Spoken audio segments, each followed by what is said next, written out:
September 21 ಎಷ್ಟೋ ಶಕ್ತಿಯುತವಾದ ಅಮಾವಾಸ್ಯೆ ಬಂದಿದೆ. ಇದು ಎಲ್ಲ ಅಮಾವಾಸ್ಯೆಗಳಿಗಿಂತಲೂ ಎಷ್ಟೋ ಶಕ್ತಿಯುತವಾದದ್ದು. ಹಾಗಾಗಿ ಈ ಅಮಾವಾಸ್ಯೆಯೊಳಗೆ ನಾಯಿಗೆ ಈ ಒಂದು ಆಹಾರ ತಿನ್ನಿಸಿದರೆ ಶನಿದೇವರ ಕೃಪೆಯಿಂದ ನಿಮ್ಮ ಜಾತಕ ಬದಲಾಗಿ ಕುಬೇರ ಯೋಗ ಬರುತ್ತದೆ ಎಂದು ನಮ್ಮ ಶಾಸ್ತ್ರಗಳು ಹೇಳುತ್ತವೆ. ಶನಿ ದೋಷಗಳು ಕೂಡ ಹೊರಟು ಹೋಗುತ್ತವೆ.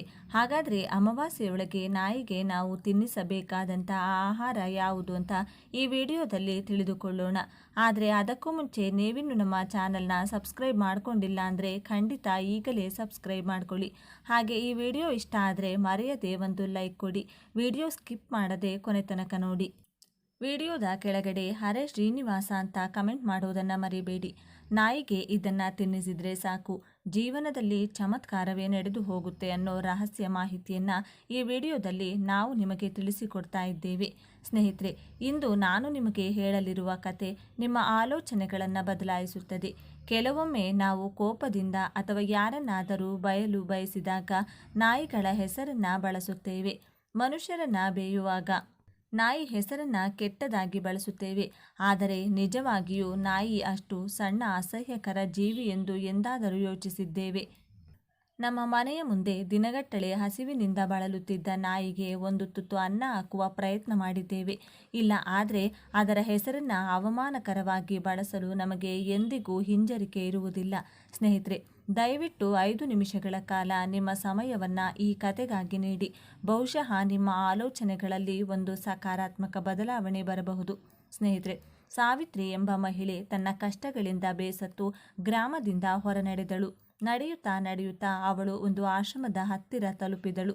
ಆಶ್ರಮದ ಸುತ್ತಲೂ ಶಾಂತವಾದ ಪವಿತ್ರವಾದ ವಾತಾವರಣವಿತ್ತು. ಆಶ್ರಮದಲ್ಲಿ ಒಬ್ಬ ಸಾಧು ತನ್ನ ಶಿಷ್ಯರೊಂದಿಗೆ ಕುಳಿತಿದ್ದನು. ಸ್ವಲ್ಪ ದೂರದಲ್ಲಿ ಒಬ್ಬ ಶಿಷ್ಯ ನಾಯಿಗೆ ರೊಟ್ಟಿಯ ತುಂಡನ್ನು ನೀಡುತ್ತಿದ್ದನು. ಸಾಧುಗಳ ಹತ್ತಿರ ಕುಳಿತಿದ್ದ ಶಿಷ್ಯರಲ್ಲಿ ಒಬ್ಬನು ಈ ದೃಶ್ಯವನ್ನು ನೋಡಿ ಅವನ ಮನಸ್ಸಿನಲ್ಲಿ ಒಂದು ಪ್ರಶ್ನೆ ಮೂಡಿತು. ಅವನು ಗೌರವದಿಂದ ಸಾಧುವಿಗೆ ಹೀಗೆಂದನು: ಗುರುದೇವ, ನೀವು ಅನುಮತಿಸಿದರೆ ನಾನು ಒಂದು ಪ್ರಶ್ನೆ ಕೇಳಲು ಬಯಸುತ್ತೇನೆ. ಸಾಧುಗಳು ನಗುತ್ತಾ ಕೇಳಿದರು. ಕುಮಾರ, ಎಂದು ಶಿಷ್ಯನು ಆಸಕ್ತಿಯಿಂದ ಕೇಳಿದನು. ಗುರುದೇವ, ನೀವು ಪ್ರತಿದಿನ ನಾಯಿಗಳಿಗೆ ರೊಟ್ಟಿ ತುಂಡು ಹಾಕಲು ಹೇಳ್ತೀರಿ. ಇದರಿಂದ ಮನುಷ್ಯನಿಗೆ ಏನು ಲಾಭ ಇದೆ?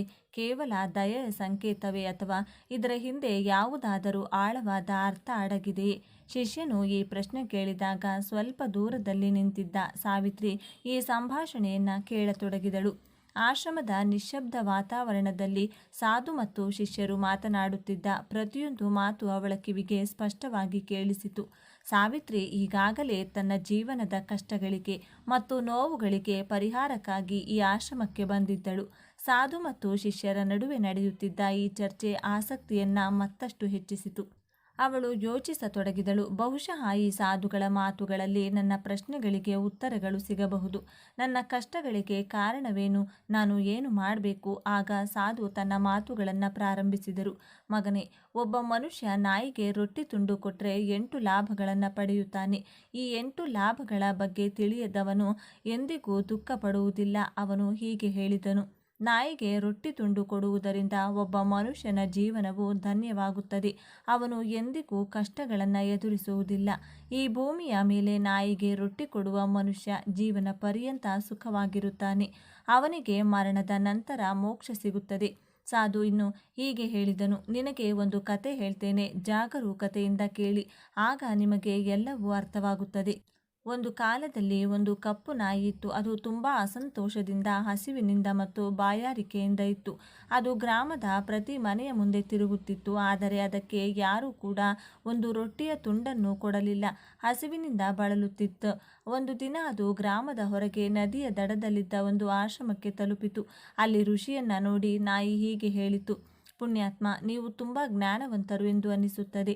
ನಾನು ಹಸಿವಿನಿಂದ ಮತ್ತು ಬಾಯಾರಿಕೆಯಿಂದ ಇದ್ದೇನೆ.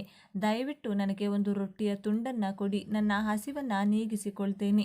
ಋಷಿ ಆಶ್ಚರ್ಯದಿಂದ, ಗ್ರಾಮದಲ್ಲಿ ಯಾರು ನಿನಗೆ ಒಂದು ರೊಟ್ಟಿಯ ತುಂಡನ್ನು ಕೊಡಲಿಲ್ಲವೇ ಎಂದು ಕೇಳಿದರು. ನಾಯಿ ದುಃಖದಿಂದ, ಮಹಾತ್ಮ, ನನ್ನ ಮಾತುಗಳನ್ನು ನೀವು ನಂಬದಿರಬಹುದು, ಆದರೆ ನಾನು ನಿಮಗೆ ನನ್ನ ಕಥೆಯನ್ನು ಹೇಳ್ತೇನೆ. ಅದು ಹೀಗಿದೆ: ಮಹಾತ್ಮ, ಈ ಜಗತ್ತಿನಲ್ಲಿ ನಮ್ಮ ಮೇಲೆ ಯಾರು ಕರುಣೆ ತೋರಿಸುವುದಿಲ್ಲ. ನಮಗೆ ಮನೆ ಇಲ್ಲ, ಆಸರೆ ಇಲ್ಲ, ಸಂಪಾದಿಸಿ ತಿನ್ನುವುದು ನಮಗೆ ಗೊತ್ತಿಲ್ಲ, ಬಟ್ಟೆ ಹಾಕಿಕೊಳ್ಳುವುದು ಕೂಡ ನಮಗೆ ಬರುವುದಿಲ್ಲ. ಚಳಿಗಾಲದಲ್ಲಿ, ಬೇಸಿಗೆಯಲ್ಲಿ, ಮಳೆಗಾಲದಲ್ಲಿ ಹೀಗೆಯೇ ತಿರುಗಾಡುತ್ತೇವೆ. ನಿಮ್ಮಂತೆ ಓದಲು ಬರೆಯಲು ನಮಗೆ ಗೊತ್ತಿಲ್ಲ, ಶಿಸ್ತಿನಿಂದ ಮಾತನಾಡುವುದು ಕೂಡ ನಮಗೆ ಬರುವುದಿಲ್ಲ. ಇದು ನಮ್ಮ ದುರದೃಷ್ಟವೇ. ಆದರೂ ನಮ್ಮಂತೆಯೇ ನಮಗೆ ಹಸಿವಾಗುತ್ತದೆ, ಗಾಯವಾದರೆ ನೋವಾಗುತ್ತದೆ, ನಿಮ್ಮಂತೆಯೇ ನಮಗೆ ಅಳು ಬರುತ್ತದೆ. ಈ 3 ವಿಷಯಗಳಲ್ಲಿ ನಾವು ನಿಮ್ಮೊಂದಿಗೆ ಸಮಾನರಾಗಿರುವುದರಿಂದ ನಮ್ಮ ಮೇಲೆ ದಯ ತೋರಿಸಿ. ಇನ್ನೇನು ಕೊಡಬೇಕಾಗಿಲ್ಲ. ದೇವರು ಈಗಾಗಲೇ ನಮಗೆ ಕಷ್ಟಗಳನ್ನು ಕೊಟ್ಟಿದ್ದಾನೆ. ನೀವು ನಮ್ಮನ್ನು ಇನ್ನಷ್ಟು ತೊಂದರೆಗೊಳಿಸಬೇಡಿ. ನಾಯಿ ಇನ್ನು ಹೇಳುತ್ತಾ ಹೋಯಿತು. ಮಹಾತ್ಮ, ನಾವು ಹುಟ್ಟಿದಾಗ ನಮ್ಮ ಕಣ್ಣುಗಳು ಮತ್ತು ಕಿವಿಗಳು ಮುಚ್ಚಿರುತ್ತವೆ. ನಿಮ್ಮ ಹುಟ್ಟುಹಬ್ಬದಂದು ಸಂಭ್ರಮ, ನೃತ್ಯ, ಸಂಗೀತ ನಡೆಯುತ್ತದೆ. ನಮ್ಮ ಹುಟ್ಟುಹಬ್ಬದಂದು ಕೂಡ ಅಂತಹವು ನಡೆದವೋ ಇಲ್ಲವೋ ಹೇಳಲು ಸಾಧ್ಯವಿಲ್ಲ. ಯಾರಾದರೂ ನಮ್ಮ ಹುಟ್ಟುಹಬ್ಬದಂದು ಸಂತೋಷಪಟ್ಟಿದ್ದಾರೆ. ನಾವು ಮಲಗಿದ ಜಾಗ ಮೃದುವಾದ ಹತ್ತಿಯಿಂದ ತುಂಬಿತ್ತು. ಚಳಿ ಅಪ್ಪಿತಪ್ಪಿಯೂ ತಟ್ಟುತ್ತಿರಲಿಲ್ಲ ಎಂದು ನಾನು ಅಂದುಕೊಂಡೆ. ಯಾವುದೋ ದೊಡ್ಡ ಮನೆಯಲ್ಲಿ ಹುಟ್ಟಿದ್ದೇನೆ ಎಂದು. ಆದರೆ ಕಣ್ಣು ತೆರೆದು ನೋಡಿದಾಗ ನಮ್ಮ ಅಮ್ಮ, ನೀವು ನಾಯಿ ಎಂದು ಕರೆಯುವ ಆ ಜೀವ, ಒಂದು ಕಸದ ರಾಶಿಯಲ್ಲಿ ನಮ್ಮ 5 ಮಕ್ಕಳನ್ನು ಎದೆಗೆ ಅಪ್ಪಿಕೊಂಡು ಮಲಗಿದ್ದಳು. ನಾವು 5 ಸಹೋದರರು, 4 ಸಹೋದರರು ಕೆಂಪು ಕಂದು ಬಣ್ಣದಲ್ಲಿದ್ದೆವು. ನಾನು ಮಾತ್ರ ಕಪ್ಪಾಗಿ, ಚಿಕ್ಕದಾಗಿ, ದುರ್ಬಲನಾಗಿದ್ದೆ. ನಮ್ಮ ಅಮ್ಮ ನಮ್ಮ ಹತ್ತಿರಕ್ಕೆ ಬರುವುದು ಬಹಳ ವಿರಳವಾಗಿತ್ತು. ಏಕೆಂದರೆ ಅವಳಿಗೂ ತನ್ನ ಆಹಾರಕ್ಕಾಗಿ ಅಲೆದಾಡಬೇಕಿತ್ತು. ಅವಳು ತಿನ್ನದಿದ್ದರೆ ನಮಗೆ ಹಾಲು ಹೇಗೆ ಕೊಡುತ್ತಿದ್ದಳು? ನಾವು 5ರೂ ಒಂದು ತಾಯಿಯ ಮೇಲೆ ಅವಲಂಬಿತವಾಗಿದ್ದೆವು. ಅವಳು ಆಹಾರಕ್ಕಾಗಿ ಅತ್ತಿತ್ತ ಓಡಾಡುತ್ತಿದ್ದಳು. ಕೆಲವೊಮ್ಮೆ ಆಹಾರ ಸಿಗುತ್ತಿತ್ತು, ಕೆಲವೊಮ್ಮೆ ಸಿಗುತ್ತಿರಲಿಲ್ಲ. ಆದರೆ ಅವಳು ಯಾವಾಗಲೂ ನಮ್ಮ 5ರ ಬಗ್ಗೆ ಕಾಳಜಿ ವಹಿಸುತ್ತಿದ್ದಳು. ಏಕೆಂದರೆ ಅವಳು ನಮ್ಮ ತಾಯಿ. ಅವಳು ರಾತ್ರಿಯಿಡೀ ಎಚ್ಚರವಾಗಿದ್ದು ಗ್ರಾಮವನ್ನು ಕಾಯುತ್ತಿದ್ದಳು. ಯಾರಾದರೂ ಅನುಮಾನಾಸ್ಪದವಾಗಿ ಗ್ರಾಮದ ಕಡೆಗೆ ಬಂದರೆ ಅವಳು ಅವರನ್ನು ಹೆದರಿಸಿ ಓಡಿಸುತ್ತಿದ್ದಳು. ಇತರ ಗ್ರಾಮಗಳ ನಾಯಿಗಳು ಸಹ ನಮ್ಮ ತಾಯಿಯ ಭಯದಿಂದ ಗ್ರಾಮಕ್ಕೆ ಬರುತ್ತಿರಲಿಲ್ಲ. ಗ್ರಾಮದಲ್ಲಿ ರೈತರ ಹೊಲಗಳಲ್ಲಿ ಪ್ರಾಣಿಗಳು ಬೆಳೆಗಳನ್ನು ತಿನ್ನಲು ಬಂದರೆ ನಮ್ಮ ತಾಯಿ ಅವುಗಳನ್ನು ಓಡಿಸುತ್ತಿದ್ದಳು. ಗ್ರಾಮಸ್ಥರಿಗಾಗಿ ಇಷ್ಟೆಲ್ಲ ಮಾಡಿದರೂ ಯಾರೂ ನಮ್ಮ ತಾಯಿಗೆ ಒಂದು ತುತ್ತು ಆಹಾರವನ್ನು ಕೊಡಲಿಲ್ಲ. ಅವಳು ಆಹಾರಕ್ಕಾಗಿ ಕಳ್ಳತನ ಮಾಡಬೇಕಾಗಿತ್ತು. ಕೆಲವೊಮ್ಮೆ ಗ್ರಾಮಸ್ಥರು ಅವಳನ್ನು ಕೋಲುಗಳು ಮತ್ತು ಕಲ್ಲುಗಳಿಂದ ಹೊಡೆದು ಓಡಿಸುತ್ತಿದ್ದರು. ಅಂದು ಅವಳು ಹಸಿವು ಮತ್ತು ಬಾಯಾರಿಕೆಯಿಂದ ಹೊಟ್ಟೆಯಲ್ಲಿ ಬೆಂಕಿ ಉರಿಯುತ್ತಿರುವಂತೆ ನೋವು ಅನುಭವಿಸುತ್ತಿದ್ದಳು. ಮಹಾತ್ಮ, ಹಸಿವು ಅಂದರೆ ನಿಮಗೆ ಗೊತ್ತಿಲ್ಲವೇ? ಆದರೂ ಅವಳು ನಮ್ಮ 5 ಮಕ್ಕಳ ಬಗ್ಗೆ ಯಾವಾಗಲೂ ಚಿಂತಿಸುತ್ತಿದ್ದಳು. ಏಕೆಂದರೆ ಅವಳು ನಮ್ಮ ತಾಯಿ. ಹಸಿವು ಅವಳನ್ನು ಸುಮ್ಮನೆ ಕೂರಲು ಬಿಡುತ್ತಿರಲಿಲ್ಲ.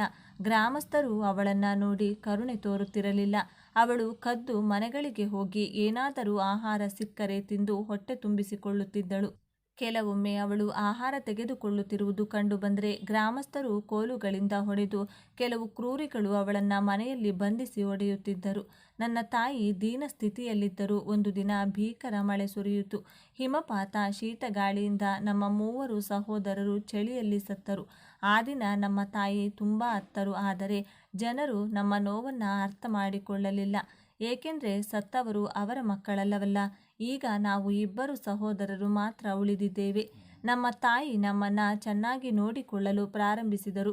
ಒಂದು ದಿನ ಗ್ರಾಮದಲ್ಲಿ ಒಬ್ಬ ಶ್ರೀಮಂತ ವ್ಯಕ್ತಿಯ ಮನೆಯಲ್ಲಿ ದೊಡ್ಡ ಔತಣಕೂಟ ನಡೆಯುತ್ತಿತ್ತು. ಅನೇಕ ರೀತಿಯ ಸಿಹಿ ತಿಂಡಿಗಳು ಮತ್ತು ಅಡುಗೆಗಳು ತಯಾರಾಗುತ್ತಿದ್ದವು. ಬಹಳಷ್ಟು ಅತಿಥಿಗಳು ಬಂದಿದ್ದರು. ನನ್ನ ತಾಯಿ ಆಹಾರಕ್ಕಾಗಿ ಅಲ್ಲಿಗೆ ಹೋಗಿದ್ರು. ಆದರೆ ಗ್ರಾಮಸ್ಥರು ಅವರನ್ನು ಬೆದರಿಸಿದರು. ಯಾರಿಗೂ ಅವರ ಮೇಲೆ ಕರುಣೆ ಬರಲಿಲ್ಲ. ಒಂದು ರೊಟ್ಟಿಯ ತುಂಡನ್ನು ಅವರಿಗೆ ಕೊಡಲಿಲ್ಲ. ಒಂದು ರೊಟ್ಟಿ ಕೊಟ್ಟರೆ ಅವರಿಗೆ ಏನು ಕಡಿಮೆಯಾಗುತ್ತಿತ್ತು? ನನ್ನ ತಾಯಿ ಆ ಮನೆಯ ಅಂಗಳದಲ್ಲಿ ನಿಂತು ಎಲ್ಲರೂ ತಿನ್ನುವುದನ್ನು ನೋಡುತ್ತಿದ್ದರು. ಅಡುಗೆಯವರು ಯಾವುದೋ ಕೆಲಸದ ಮೇಲೆ ಒಳಗೆ ಹೋದ ತಕ್ಷಣ ನನ್ನ ತಾಯಿ ನಿಧಾನವಾಗಿ ರೊಟ್ಟಿ ತೆಗೆದುಕೊಳ್ಳಲು ಹೋದರು. ಆದರೆ ಒಬ್ಬ ವ್ಯಕ್ತಿ ಅವರನ್ನು ನೋಡಿ ಎಲ್ಲರೂ ಕೂಗುತ್ತಾ ಅವರ ಕಡೆಗೆ ಓಡಿದರು. ನನ್ನ ತಾಯಿ ಹೆದರು ಓಡಿ ಹೋಗಲು ಪ್ರಯತ್ನಿಸಿದರು. ಆದರೆ ದಾರಿ ಸಿಗಲಿಲ್ಲ. ಎದುರಿಗೆ ಗ್ರಾಮಸ್ಥರು ದೊಣ್ಣೆಗಳೊಂದಿಗೆ, ದಂಡಗಳೊಂದಿಗೆ ಬರುತ್ತಿದ್ದರು. ಅವರು ಊಟ ಮಾಡುತ್ತಿದ್ದವರನ್ನು ದಾಟಿ ಓಡಿ ಹೋದರು. ಅಲ್ಲಿ ಊಟ ಮಾಡುತ್ತಿದ್ದವರೆಲ್ಲ ಎದ್ದು ನಿಂತರು. ಅವರು ಊಟವನ್ನು ನಿಲ್ಲಿಸಿದರು. ನಾಯಿ ದಾಟಿದ್ದರಿಂದ ಆಹಾರ ಅಪವಿತ್ರವಾಯಿತು ಎಂದು ಹೇಳಿದರು. ಅವರು ಒಬ್ಬರನ್ನೊಬ್ಬರು ಚರ್ಚಿಸಿಕೊಂಡು, ಈಗ ಏನು ಮಾಡಬೇಕು? ಆಹಾರ ಹಾಳಾಗಿದೆ. ಶ್ರೀಮಂತ ವ್ಯಕ್ತಿ ದುಃಖದಿಂದ ಅಳಲು ಪ್ರಾರಂಭಿಸಿದನು. ಕೆಲವರು, ನಾಯಿ ದಾಟಿದ ಮಾತ್ರಕ್ಕೆ ಆಹಾರ ಹೇಗೆ ಹಾಳಾಗುತ್ತದೆ? ಅವಳು ಆಹಾರದಲ್ಲಿ ಬಾಯಿ ಹಾಕಿಲ್ಲವಲ್ಲ ಎಂದು ಹೇಳಿದರು. ನಗರಗಳಲ್ಲಿ ನಾಯಿಗಳನ್ನು ಮನೆಯಲ್ಲಿ ಸಾಕುತ್ತಾರೆ, ಅದು ತಪ್ಪಲ್ಲ ಎಂದು ಕೆಲವರು ಹೇಳಿದರು. ಆದರೆ ಕೆಲವರು, ದೊಡ್ಡ ಮನೆಯವರು, ಆಹಾರ ಅಪವಿತ್ರವಾಗಿದೆ, ಇದನ್ನು ತಿನ್ನಲು ಸಾಧ್ಯವಿಲ್ಲ ಎಂದು ಪಟ್ಟು ಹಿಡಿದರು. ಕೊನೆಗೆ ಅವರ ಮಾತೇ ನಡೆಯಿತು. ಆಹಾರವನ್ನು ಬಡವರಿಗೆ ದಾನ ಮಾಡಿದರು. ಆ ದಿನ ನನ್ನ ತಾಯಿಗೆ ಹೊಟ್ಟೆ ತುಂಬ ಆಹಾರ ಸಿಕ್ಕಿತು. ಅವಳು ತನ್ನ ಜೀವನದಲ್ಲಿ ಅಂತಹ ಸಂತೋಷವನ್ನು ಎಂದಿಗೂ ಅನುಭವಿಸಿರಲಿಲ್ಲ. ಆದರೆ ಆ ಸಂತೋಷವು ಅವಳಿಗೆ ದೊಡ್ಡ ಅಪಾಯವಾಗಿ ಪರಿಣಮಿಸಿತು. ಅವಳು ಆಹಾರವನ್ನು ತಿಂದು ಅಲ್ಲಿ ವಿಶ್ರಾಂತಿ ಪಡೆಯುತ್ತಿದ್ದಾಗ ಶ್ರೀಮಂತ ವ್ಯಕ್ತಿ ದೊಣ್ಣೆಯೊಂದಿಗೆ ಬಂದು ಅವಳನ್ನು ಕ್ರೂರವಾಗಿ ಹೊಡೆಯಲು ಪ್ರಾರಂಭಿಸಿದನು. ಅವಳಿಗೆ ಓಡಿ ಹೋಗಲು ಅವಕಾಶವೂ ಸಿಗಲಿಲ್ಲ. ದೊಣ್ಣೆಯ ಹೊಡೆತಗಳಿಂದ ಅವಳು ಜೋರಾಗಿ ಕಿರುಚಲು ಪ್ರಾರಂಭಿಸಿದಳು. ಅಮ್ಮ ಅಳುತ್ತಿದ್ದರೆ ಕಲ್ಲುಗಳು ಕರಗುತ್ತವೆ, ಆದರೆ ಆ ವ್ಯಕ್ತಿಯ ಹೃದಯ ಕರಗಲಿಲ್ಲ. ಅವನು ಅವಳನ್ನು ಕ್ರೂರವಾಗಿ ಹೊಡೆದನು. ಅವಳ ಕೂಗು ಇಡೀ ಗ್ರಾಮಕ್ಕೆ ಕೇಳಿಸಿತು. ಕೆಲವರು ಒಂದು ಸೇಠವರೇ, ಬಿಟ್ಟು ಬಿಡಿ. ಹಸುವಿನಲ್ಲಿ ಮನುಷ್ಯನ ಬುದ್ಧಿಯು ಕೆಟ್ಟು ಹೋಗುತ್ತದೆ. ಇದು ಒಂದು ಪ್ರಾಣಿ. ಇದಕ್ಕೆ ಒಳ್ಳೆಯದು ಕೆಟ್ಟದ್ದು ಗೊತ್ತಿಲ್ಲ. ಇದನ್ನು ಕೊಲ್ಲುವುದರಿಂದ ನಿಮಗೆ ಏನು ಲಾಭ ಎಂದು ಮನವರಿಕೆ ಮಾಡಿದರು. ಆಗ ಅವನು ಹೊಡೆಯುವುದನ್ನು ನಿಲ್ಲಿಸಿದನು. ನಮ್ಮ ಅಮ್ಮ ನಡುಗುತ್ತಾ ನಮ್ಮ ಬಳಿ ಬಂದಳು. ಅವಳು ನಮಗೆ ನಡೆದಿದ್ದೆಲ್ಲವನ್ನ ಹೇಳಿದಳು. ನಾವು ಯೋಚಿಸಿದೆವು, ನಮ್ಮ ನಾಯಿಗಳ ಜೀವನ ಎಷ್ಟು ಕಷ್ಟದಿಂದ ಕೂಡಿದೆ. ಒಂದು ರೊಟ್ಟಿಯ ತುಂಡಿಗಾಗಿ ಮನುಷ್ಯ ನಮ್ಮನ್ನು ಕಳ್ಳನಂತೆ ಹೊಡೆಯುತ್ತಾನೆ. ನಮ್ಮ ನೋವನ್ನು ಅರ್ಥ ಮಾಡಿಕೊಂಡು ಅವರೊಂದಿಗೆ ಇರುವುದು ವ್ಯರ್ಥ. ಒಂದು ದಿನ ಗ್ರಾಮದ ಹೊರಗೆ ಒಬ್ಬ ಬ್ರಾಹ್ಮಣನು ತಂಗಿದ್ದನು. ಅವನು ತನ್ನ ಆಹಾರಕ್ಕಾಗಿ ಒಲೆ ಹಚ್ಚಿ ಬೇಳೆ ಬೇಯಿಸಲು ಇಟ್ಟನು. ಹಿಟ್ಟಿನ ಉಂಡೆಯನ್ನು ಸಿದ್ಧಪಡಿಸಿ ಹತ್ತಿರದ ಬಾವಿಯ ಬಳಿ ನೀರು ತರಲು ಹೋದನು. ಈ ಮಧ್ಯೆ ನನ್ನ ತಾಯಿ ಅಲ್ಲಿಗೆ ಬಂದಳು. ಆ ಹಿಟ್ಟನ್ನು ನೋಡಿ ಆ ಹಿಟ್ಟಿಗೆ ಮಾಲೀಕರಿಲ್ಲ ಎಂದುಕೊಂಡು ತಿನ್ನಲು ಪ್ರಾರಂಭಿಸಿದಳು. ಬಾವಿಯ ಬಳಿಯಿಂದ ಬ್ರಾಹ್ಮಣನು ಅವಳನ್ನು ನೋಡಿ ತುಂಬ ದುಃಖನಾದನು. ಅವನು ಅಳುತ್ತಾ, ನಾನು 2 ದಿನಗಳಿಂದ ಹಸಿದಿದ್ದೇನೆ. ಈ ನಾಯಿ ನನ್ನ ಹಿಟ್ಟನ್ನು ತಿಂದು ಬಿಟ್ಟಿದೆ ಎಂದನು. ಕೆಲವು ಗ್ರಾಮಸ್ಥರು, ಬ್ರಾಹ್ಮಣ ದೇವತೆ, ಈ ನಾಯಿ ನಿಮ್ಮ ಹಿಟ್ಟನ್ನು ಹಾಳು ಮಾಡಿದೆ. ನಿನ್ನೆ ಇದು ಸೇಠವರ ಅಡುಗೆ ಮನೆಯನ್ನು ಹಾಳು ಮಾಡಿದೆ ಎಂದರು. ಬ್ರಾಹ್ಮಣನು ಕೋಪದಿಂದ ಕೋಲು ತೆಗೆದುಕೊಂಡು ನನ್ನ ತಾಯಿಯ ಮೇಲೆ ದಾಳಿ ಮಾಡಿದನು. ಅವನು ಆ ಹಿಟ್ಟನ್ನು ಸರಿಯಾಗಿ ತಿನ್ನಲು ಸಾಧ್ಯವಾಗಲಿಲ್ಲ. ಆದರೆ ಕೋಲಿನ ಪೆಟ್ಟುಗಳು ಮಾತ್ರ ಚೆನ್ನಾಗಿ ಬಿದ್ದವು. ತಿಂಗಳುಗಟ್ಟಲೆ ನಮ್ಮ ತಾಯಿ ಎದೆ ಬಡಿದುಕೊಂಡು ತಿರುಗಾಡಿದಳು. ಆಗ ನಮಗೆ ಅರ್ಥವಾಯಿತು, ಮನುಷ್ಯ ಎಷ್ಟು ಸ್ವಾರ್ಥಿ. ನಾವು ಎಷ್ಟೇ ಕೆಲಸ ಮಾಡಿದರೂ ಅವನು ನಮ್ಮನ್ನು ಅರ್ಥ ಮಾಡಿಕೊಳ್ಳುವುದಿಲ್ಲ. ಮಹಾತ್ಮ, ನಮ್ಮ ತಪ್ಪು ಏನೆಂದರೆ ನಮಗೆ ನೋವುಂಟು ಮಾಡುವ ಈ ಸ್ವಾರ್ಥಿಗಳ ಬಳಿಯೇ ಇರಲು ನಾವು ಬಯಸುತ್ತೇವೆ. ನಮ್ಮನ್ನು ಪ್ರೀತಿಯಿಂದ ಪೋಷಿಸುವವರಿಗಾಗಿ ನಾವು ಅನೇಕ ಕೆಲಸಗಳನ್ನು ಮಾಡುತ್ತೇವೆ, ಆದರೆ ಅವರು ನಮ್ಮನ್ನು ಕೀಳಾಗಿ ನೋಡುತ್ತಾರೆ. ಕೋಲುಗಳಿಂದ, ದಂಡಗಳಿಂದ ಹೊಡೆಯುತ್ತಾರೆ. ನಾವು ಅವರ ಮನೆಗಳನ್ನು ರಕ್ಷಿಸುತ್ತೇವೆ, ಇನ್ನೂ ಅನೇಕ ಲಾಭಗಳನ್ನು ತರುತ್ತೇವೆ, ಆದರೆ ಮನುಷ್ಯನಿಗೆ ಅವು ತಿಳಿದಿಲ್ಲ. ಆಶ್ರಮದಲ್ಲಿ ಕುಳಿತಿದ್ದ ಶಿಷ್ಯನು, ಗುರುದೇವ, ಮನುಷ್ಯನಿಗೆ ತಿಳಿಯದ ವಿಷಯಗಳು ಯಾವುವು ಎಂದು ಕೇಳಿದನು. ಸಾಧು ಹೀಗೆ ಹೇಳಿದನು, ಕುಮಾರ, ನಾಯಿಗೆ ರೊಟ್ಟಿ ಹಾಕುವುದರಿಂದ ಆಗುವ ಲಾಭಗಳು ತಿಳಿದರೆ ಮನುಷ್ಯನು ತನ್ನ ಜೀವನದಲ್ಲಿ ನಷ್ಟಗಳಿಂದ ತಪ್ಪಿಸಿಕೊಳ್ಳಬಹುದು. ಇಂದು ನಾನು ನಾಯಿಗೆ ರೊಟ್ಟಿ ಹಾಕುವುದರಿಂದ ಆಗುವ 8 ಲಾಭಗಳನ್ನು ಹೇಳ್ತೇನೆ. ಮನುಷ್ಯನು ತಿಳಿದುಕೊಳ್ಳಬೇಕು. ಮನೆಯಲ್ಲಿ ರೊಟ್ಟಿಗಳನ್ನು ಮಾಡಿದಾಗ ಮೊದಲ ರೊಟ್ಟಿಯನ್ನು ಗೋಮಾತೆಗೆ, ಕೊನೆಯ ರೊಟ್ಟಿಯನ್ನು ನಾಯಿಗೆ ಹಾಕಬೇಕು. ಇದು ಭಗವಂತನು ನಿರ್ಧರಿಸಿದ ವಿಧಾನ. ಆದರೆ ಮನುಷ್ಯನು ಈ ವಿಧಾನವನ್ನು ಮರೆತು ಮೊದಲ ಮತ್ತು ಕೊನೆಯ ರೊಟ್ಟಿಗಳನ್ನು ತಾನೇ ತಿನ್ನುತ್ತಾನೆ.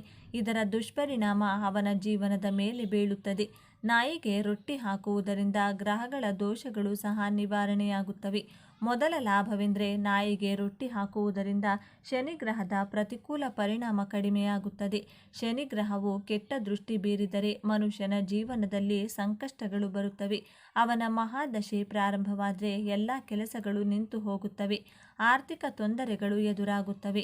ಅಂತಹ ಸಮಯದಲ್ಲಿ ನಾಯಿಗೆ ರೊಟ್ಟಿ ಹಾಕಿದರೆ ಶನಿಗ್ರಹದ ದುಷ್ಪರಿಣಾಮ ಬಹಳಷ್ಟು ಕಡಿಮೆಯಾಗುತ್ತದೆ. 2ನೇ ಲಾಭವೆಂದರೆ ನಾಯಿಗೆ ರೊಟ್ಟಿ ಹಾಕುವುದರಿಂದ ಅದೃಷ್ಟ ನಿಮ್ಮ ಕಡೆ ಇರುತ್ತದೆ. ನಿಮ್ಮ ಮನೆಯಲ್ಲಿರುವ ನಕಾರಾತ್ಮಕ ಶಕ್ತಿಗಳು ನಾಶವಾಗುತ್ತವೆ. ನಿಮ್ಮ ಜೀವನದಲ್ಲಿ ಸಕಾರಾತ್ಮಕತೆ ತುಂಬುತ್ತದೆ. 3ನೇ ಲಾಭ, ನಾಯಿಗೆ ರೊಟ್ಟಿ ಹಾಕುವುದರಿಂದ ಲಕ್ಷ್ಮೀದೇವಿ ಸಂತುಷ್ಟಳಾಗುತ್ತಾಳೆ. ನಿಮ್ಮ ಮನೆಯಲ್ಲಿ ಹಣ, ಸಂಪತ್ತು ಎಂದಿಗೂ ಕಡಿಮೆಯಾಗುವುದಿಲ್ಲ. ನಿಮ್ಮ ಜೀವನ ಸಮೃದ್ಧವಾಗುತ್ತದೆ. 4ನೇ ಲಾಭ, ನಾಯಿಗೆ ರೊಟ್ಟಿ ಹಾಕುವುದರಿಂದ ನಿಮ್ಮ ಮೇಲೆ ಸಾಲಗಳು ಬರುವುದಿಲ್ಲ. ಈಗಾಗಲೇ ಸಾಲದಲ್ಲಿರುವವರು ಸಾಲಗಳಿಂದ ಮುಕ್ತಿ ಪಡೆಯುತ್ತಾರೆ. 5ನೇ ಲಾಭ, ನಾಯಿಗೆ ಬೆಳಿಗ್ಗೆ ಸಂಜೆ ಆಹಾರ ಹಾಕಿದರೆ ನಿಮ್ಮ ವ್ಯಾಪಾರ ಚೆನ್ನಾಗಿ ನಡೆಯುತ್ತದೆ. ನಿಮ್ಮ ಆದಾಯ ಹೆಚ್ಚಾಗುತ್ತದೆ. ನಿಮ್ಮ ವ್ಯಾಪಾರ ವೃದ್ಧಿಯಾಗುತ್ತದೆ. 6ನೇ ಲಾಭ, ನಾಯಿಗೆ ರೊಟ್ಟಿ ಹಾಕುವುದರಿಂದ ನಿಮ್ಮ ಆಯುಷ್ಯ ಹೆಚ್ಚಾಗುತ್ತದೆ. ಅಡಗಿದ ಹಣ ಮತ್ತೆ ನಿಮಗೆ ಬರುತ್ತದೆ. ನಿಮ್ಮ ಜೀವನದಲ್ಲಿ ಆರ್ಥಿಕ ಸ್ಥಿರತೆ ಉಂಟಾಗುತ್ತದೆ. 7ನೇ ಲಾಭವೆಂದರೆ ನಾಯಿಗೆ ರೊಟ್ಟಿ ಹಾಕುವುದರಿಂದ ನಿಮ್ಮ ಆರೋಗ್ಯ ಯಾವಾಗಲೂ ಉತ್ತಮವಾಗಿರುತ್ತದೆ. ನೀವು ಮಾನಸಿಕವಾಗಿ ಬಲಶಾಲಿಯಾಗುತ್ತೀರಿ. ನಿಮ್ಮ ಮನಸ್ಸು ಯಾವಾಗಲೂ ಉತ್ಸಾಹದಿಂದ ಕೂಡಿರುತ್ತದೆ. ಒಳ್ಳೆಯ ಆಲೋಚನೆಗಳು ನಿಮ್ಮ ಮನಸ್ಸಿಗೆ ಬರುತ್ತವೆ. ನಿಮ್ಮ ಜೀವನದಲ್ಲಿ ಸಕಾರಾತ್ಮಕತೆ ಆಲೋಚನೆಗಳು ನಿಮಗೆ ಮಾರ್ಗದರ್ಶನ ನೀಡುತ್ತವೆ. 8ನೇ ಲಾಭ, ನಾಯಿಗೆ ರೊಟ್ಟಿ ಹಾಕುವುದರಿಂದ ದೇವರು ಸಂತೋಷವನ್ನು ಪಡುತ್ತಾನೆ. ಏಕೆಂದರೆ ದೇವರು ಎಲ್ಲ ಜೀವಿಗಳ ಬಗ್ಗೆ ಯೋಚಿಸುತ್ತಾನೆ. ಯಾರು ಜೀವಿಗಳ ಮೇಲೆ ದಯ ತೋರಿಸುತ್ತಾರೋ ಆ ದೇವರು ಅವರಿಗೆ ಮನುಷ್ಯನ ಮೇಲೆ ಯಾವಾಗಲೂ ಸಂತೋಷ ಪಡುತ್ತಾನೆ. ಅಂತಹ ಕುಟುಂಬದ ಮೇಲೆ ದೇವರ ಕೃಪೆ ಯಾವಾಗಲೂ ಇರುತ್ತದೆ. ಸಾಧು ಇನ್ನು ಹೀಗೆ ಹೇಳಿದನು, ನಿಮ್ಮ ಹಿರಿಯರಿಂದ ಕೇಳಿರಬಹುದು, ನಾಯಿ ಅತ್ತರೆ ಅಶುಭವಾಗುತ್ತದೆ, ಯಾರೋ ಸಾಯುತ್ತಾರೆ ಎಂದು ಹೇಳ್ತಾರೆ. ಆದ್ದರಿಂದ ನಾಯಿಯನ್ನು ಎಂದಿಗೂ ಅಳಿಸಬಾರದು, ಅದನ್ನು ಹಸಿವಿನಿಂದ ಬಳಲಲು ಬಿಡಬಾರದು. ಈ ಸಾಧು ತನ್ನ ಶಿಷ್ಯನಿಗೆ ನಾಯಿಗೆ ರೊಟ್ಟಿ ಹಾಕುವುದರಿಂದ ಆಗುವ 8 ಲಾಭಗಳನ್ನು ವಿವರಿಸಿದನು. ಈ ಸಂಭಾಷಣೆಯೆಲ್ಲ ಸಾವಿತ್ರಿ ಆಲಿಸುತ್ತಿದ್ದಳು. ಸ್ತ್ರೀ ರೂಪದಲ್ಲಿ ನಿಂತು ಕೇಳುತ್ತಿದ್ದಳು. ಅವಳ ಹೃದಯ ಭಾವೋದ್ವೇಗದಿಂದ ತುಂಬಿ ಹೋಗಿತ್ತು. ಸಾಧುವಿನ ಮಾತುಗಳು ಅವಳ ಕಷ್ಟಗಳನ್ನು ನಿವಾರಿಸುವ ಔಷಧಿಯಂತೆ ಕೆಲಸ ಮಾಡಿದವು. ಅವಳ ಕಣ್ಣುಗಳಲ್ಲಿ ನೀರು ತುಂಬಿಕೊಂಡಿತು. ಅವಳು ತಕ್ಷಣವೇ ಸಾಧುವಿನ ಪಾದಗಳ ಬಳಿಗೆ ಹೋಗಿ, ಆ ಮಹಾತ್ಮ, ನಿಮ್ಮ ಮಾತುಗಳು ನನ್ನ ಕಷ್ಟಗಳನ್ನು ನಿವಾರಿಸಿವೆ, ನನ್ನ ಜೀವನದಲ್ಲಿ ಹೊಸ ಭರವಸೆಯ ಕಿರಣ ಮೂಡಿದೆ ಎಂದು ಹೇಳಿ ಸಾಷ್ಟಾಂಗ ನಮಸ್ಕಾರ ಮಾಡಿದಳು. ಸಾಧು ಅವಳ ತಲೆಯ ಮೇಲೆ ಕೈಯಿಟ್ಟು ಆಶೀರ್ವದಿಸುತ್ತಾ, ಕುಮಾರಿ, ಇಂದಿನಿಂದ ನೀನು ಜೀವರಾಶಿಗಳ ಮೇಲೆ ದಯೆ ತೋರು, ನಿನ್ನ ಜೀವನ ಸುಖಮಯವಾಗಿರುತ್ತದೆ ಎಂದನು. ಸಾವಿತ್ರಿ ಆಶ್ರಮದಿಂದ ಹಿಂತಿರುಗಿ ಗ್ರಾಮಕ್ಕೆ ಹೋದಳು. ಅವಳ ಮನಸ್ಸು ಶಾಂತಿಯಿಂದ ತುಂಬಿತ್ತು. ಅವಳು ಮನೆಗೆ ತಲುಪಿ ಮೊದಲ ಕೆಲಸವಾಗಿ ಒಂದು ರೊಟ್ಟಿಯನ್ನು ತೆಗೆದುಕೊಂಡು ಮನೆಯ ಮುಂದೆ ಹಸಿದು ಅಲೆಯುತ್ತಿದ್ದ ನಾಯಿಗೆ ಹಾಕಿದಳು. ನಾಯಿ ಆ ರೊಟ್ಟಿಯನ್ನು ಸಂತೋಷದಿಂದ ತಿಂದು ಬಾಲ ಅಲ್ಲಾಡಿಸಿತು. ಆ ಕ್ಷಣದಲ್ಲಿ ಸಾವಿತ್ರಿಗೆ ಸಂತೋಷವಾಯಿತು. ಅವಳು ಅಂದುಕೊಂಡಳು, ಇಷ್ಟು ಚಿಕ್ಕ ಕೆಲಸ ನನ್ನ ಮನಸ್ಸಿಗೆ ಇಷ್ಟು ಶಾಂತಿಯನ್ನು ನೀಡುತ್ತದೆ. ಇನ್ಮುಂದೆ ನಾನು ಯಾವಾಗಲೂ ನಾಯಿಗಳಿಗೆ ಆಹಾರ ಹಾಕುತ್ತೇನೆ. ಸಾವಿತ್ರಿಯ ಜೀವನ ಕ್ರಮೇಣ ಬದಲಾಯಿತು. ಅವಳು ಮನೆಯಲ್ಲಿ ರೊಟ್ಟಿಗಳನ್ನು ಮಾಡಿದಾಗ ಕೊನೆಯ ರೊಟ್ಟಿಯನ್ನು ಯಾವಾಗಲೂ ನಾಯಿಗೆ ಹಾಕುತ್ತಿದ್ದಳು. ಅವಳು ಹಳ್ಳಿಯ ಹಸಿದ ನಾಯಿಗಳನ್ನು ನೋಡಿದಾಗಲೆಲ್ಲ ಅವುಗಳಿಗೆ ಆಹಾರ ನೀಡಲು ಪ್ರಾರಂಭಿಸಿದಳು. ಅವಳ ಈ ಸಣ್ಣ ದಯೆಯಿಂದ ಅವಳ ಜೀವನದಲ್ಲಿ ಅನೇಕ ಉತ್ತಮ ಬದಲಾವಣೆಗಳು ಸಂಭವಿಸಿದವು. ಅವಳ ಆರ್ಥಿಕ ತೊಂದರೆಗಳು ಕಡಿಮೆಯಾದವು. ಅವಳ ಮನಸ್ಸು ಶಾಂತಿಯಿಂದ ತುಂಬಿತ್ತು. ಅವಳ ಆರೋಗ್ಯ ಸುಧಾರಿಸಿತು. ಅವಳ ಗ್ರಾಮಸ್ಥರು ಸಹ ಅವಳ ಬದಲಾವಣೆಯನ್ನು ಗಮನಿಸಿ ಅವಳನ್ನು ಗೌರವಿಸಲು ಪ್ರಾರಂಭಿಸಿದರು. ಒಂದು ದಿನ ಸಾವಿತ್ರಿ ತನ್ನ ಮನೆಯ ಮುಂದೆ ನಾಯಿಗೆ ರೊಟ್ಟಿ ಹಾಕುತ್ತಿದ್ದಾಗ ಒಬ್ಬ ವೃದ್ಧ ಅವಳನ್ನು ನೋಡಿ, ಅಮ್ಮ, ನೀನು ಮಾಡುತ್ತಿರುವ ಈ ಸಣ್ಣ ಕೆಲಸ ನಿನ್ನ ಜೀವನವನ್ನು ಎಷ್ಟು ಬದಲಾಯಿಸಿದೆ ಎಂದು ನಿನಗೆ ಗೊತ್ತೇ? ನೀವು ಜೀವಿಗಳ ಮೇಲೆ ತೋರಿಸುವ ದಯೆ ನಿಮಗೆ ದೇವರ ಆಶೀರ್ವಾದವನ್ನು ತರುತ್ತಿದೆ. ಅಂದು ಸಾವಿತ್ರಿ ಕಣ್ಣುಗಳಲ್ಲಿ ಸಂತೋಷ ಮತ್ತು ಆನಂದದ ಕಣ್ಣೀರು ತುಂಬಿತ್ತು.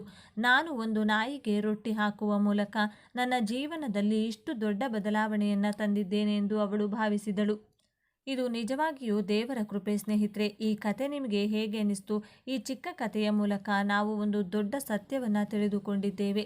ಒಂದು ಸಣ್ಣ ದಯೆ, ಹಸಿದ ನಾಯಿಗೆ ರೊಟ್ಟಿಯ ತುಂಡನ್ನು ಹಾಕುವುದು ನಮ್ಮ ಜೀವನದಲ್ಲಿ ಅನೇಕ ಉತ್ತಮ ಬದಲಾವಣೆಗಳನ್ನು ತರುತ್ತದೆ. ನಾವು ಪ್ರತಿದಿನ ಅನೇಕ ಕೆಲಸಗಳಲ್ಲಿ ಮುಳುಗಿರುತ್ತೇವೆ. ಆದರೆ ಒಂದು ಕ್ಷಣ ನಿಂತು ನಮ್ಮ ಸುತ್ತಲಿನ ಜೀವಿಗಳ ಬಗ್ಗೆ ಯೋಚಿಸಿದರೆ ನಮ್ಮ ಜೀವನ ಇನ್ನಷ್ಟು ಸುಂದರವಾಗುತ್ತದೆ. ಈ ಕತೆ ನಿಮ್ಮ ಹೃದಯವನ್ನು ತಟ್ಟಿದೆ ಮತ್ತು ನಿಮ್ಮಲ್ಲಿ ಸಕಾರಾತ್ಮಕ ಆಲೋಚನೆಯನ್ನು ಹುಟ್ಟು ಹಾಕಿದೆ ಎಂದು ನಾನು ಭಾವಿಸ್ತೇನೆ. ಈ ಕತೆ ನಿಮಗೆ ಇಷ್ಟವಾದಲ್ಲಿ ದಯವಿಟ್ಟು ಕಮೆಂಟ್ ವಿಭಾಗದಲ್ಲಿ ನಿಮ್ಮ ಆಲೋಚನೆಗಳನ್ನು ಹಂಚಿಕೊಳ್ಳಿ. ನಿಮ್ಮ ಕಮೆಂಟ್ಗಳು ನಮಗೆ ಬಹಳ ಅಮೂಲ್ಯವಾಗಿದೆ. ಅವು ನಿಮ್ಮೊಂದಿಗೆ ಇನ್ನಷ್ಟು ಅದ್ಭುತ ಕತೆಗಳನ್ನು ಹಂಚಿಕೊಳ್ಳಲು ನಮ್ಮನ್ನು ಪ್ರೋತ್ಸಾಹಿಸುತ್ತದೆ. ಅಲ್ಲದೆ ಈ ಕತೆ ನಿಮಗೆ ನಿಜವಾಗಿಯೂ ಇಷ್ಟವಾದರೆ ನಮ್ಮ ಚಾನಲ್ಗೆ ಸಬ್ಸ್ಕ್ರೈಬ್ ಆಗಲು ಮರಿಬೇಡಿ. ನಿಮ್ಮ ಸಬ್ಸ್ಕ್ರೈಬ್ ನಮ್ಮನ್ನು ಇನ್ನಷ್ಟು ಪ್ರೋತ್ಸಾಹಿಸುತ್ತದೆ. ನಿಮಗೆ ಇಂತಹ ಹೃದಯ ಸ್ಪರ್ಶಿ ಮತ್ತು ಸಂತೋಷವನ್ನು ನೀಡುವ ಕತೆಗಳನ್ನು ನಾವು ತರುತ್ತೇವೆ. ಸ್ನೇಹಿತರೆ, ಈ ಜಗತ್ತಿನಲ್ಲಿ ಪ್ರತಿಯೊಂದು ಜೀವಿಯ ಬಗ್ಗೆಯೂ ದಯೆ ತೋರಿ. ಒಂದು ಸಣ್ಣ ದಯೆಯು ನಿಮ್ಮ ಜೀವನವನ್ನು ಮತ್ತು ನಿಮ್ಮ ಸುತ್ತಮುತ್ತಲಿನವರ ಜೀವನವನ್ನು ಸುಂದರಗೊಳಿಸುತ್ತದೆ. ನೀವು ಎಲ್ಲಾದರೂ ಹಸಿದ ನಾಯಿಯನ್ನು ನೋಡಿದರೆ ಒಂದು ಕ್ಷಣ ನಿಲ್ಲಿ ಮತ್ತು ಅದಕ್ಕೆ ಒಂದು ರೊಟ್ಟಿಯ ತುಂಡನ್ನು ನೀಡಿ. ಆ ಕ್ಷಣದಲ್ಲಿ ನಿಮಗೆ ಸಿಗುವ ಸಂತೋಷ ಅವರ್ಣನೀಯ. ಈ ಕತೆ ನಿಮ್ಮಲ್ಲಿ ಒಂದು ಹೊಸ ಆಲೋಚನೆಯನ್ನು, ಒಂದು ಉತ್ತಮ ಗುಣವನ್ನು ಬೆಳೆಸಿದೆ ಎಂದು ಆಶಿಸುತ್ತೇನೆ. ನಿಮ್ಮೆಲ್ಲರಿಗೂ ಪ್ರೀತಿ, ಶಾಂತಿ, ಸಂತೋಷ ಸಿಗಲಿ ಎಂದು ಹಾರೈಸುತ್ತೇನೆ. ಇದೇ ರೀತಿಯ ಹೃದಯ ಸ್ಪರ್ಶಿ ಕತೆಗಳೊಂದಿಗೆ ಮತ್ತೆ ಭೇಟಿಯಾಗೋಣ. ಧನ್ಯವಾದಗಳು.